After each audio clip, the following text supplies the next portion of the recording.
মুখ্যমন্ত্ৰী আত্মনিৰ্ভৰ অসম অভিযান আঁচনিৰ 2.0ৰ বিষয়ে মুখ্যমন্ত্ৰী মহোদয়ে কি কৈছে আপোনালোকে নিজে মুখে শুনিব। কেতিয়া টকাখিনি পাব সেইটো জানিবলৈ চাই থাকক। মুখ্যমন্ত্ৰীৰ CM এই আঁচনিৰ জৰিয়তে আমি তেওঁলোকক আত্মসংস্থাপনৰ সুবিধা আগবঢ়াম। নিৰ্বাচনৰ প্ৰক্ৰিয়া ইতিমধ্যে শেষ হৈছে আৰু কেইটামান ষ্টেপছ বাকী আছে। জানুৱাৰী মাহৰ 15 তাৰিখৰ পিছত আমি CM কোন তাৰিখৰ পৰা দিম সেই বিষয়ে আপোনালোকক অৱগত কৰিম।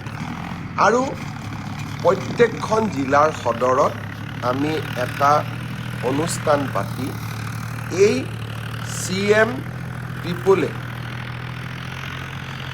এই আঁচনিটোৰ হিতাধিকাৰীসকলক আমি ধন বিতৰণ কৰিম।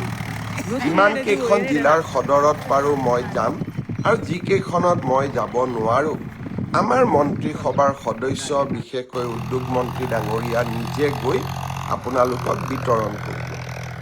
আমি নিশ্চিতভাৱে নিৰ্ধাৰিত সময় এই বিত্তীয় বৰ্ষ ফেব্ৰুৱাৰী মাহৰ জানুৱাৰী 15 তাৰিখৰ পিছত আৰু ফেব্ৰুৱাৰী মাহৰ প্ৰথম 15 দিনৰ ভিতৰত এই আঁচনিৰ ধন আপোনালোকৰ মাজত বিতৰণ কৰিব। নিশ্চয় আপোনালোকে শুনিলে, এই মুখ্যমন্ত্ৰীৰ যিটো আত্মনিৰ্ভৰ অসম আঁচনি আছে তাতে পইচাখিনি আপোনালোকে কেতিয়া পাব। নিশ্চয়কৈ জানুৱাৰী মাহৰ প্ৰথম 15 তাৰিখৰ পিছত আপোনালোকে ইয়াৰে ছিলেকশ্যন লিষ্টখন পাই যাব।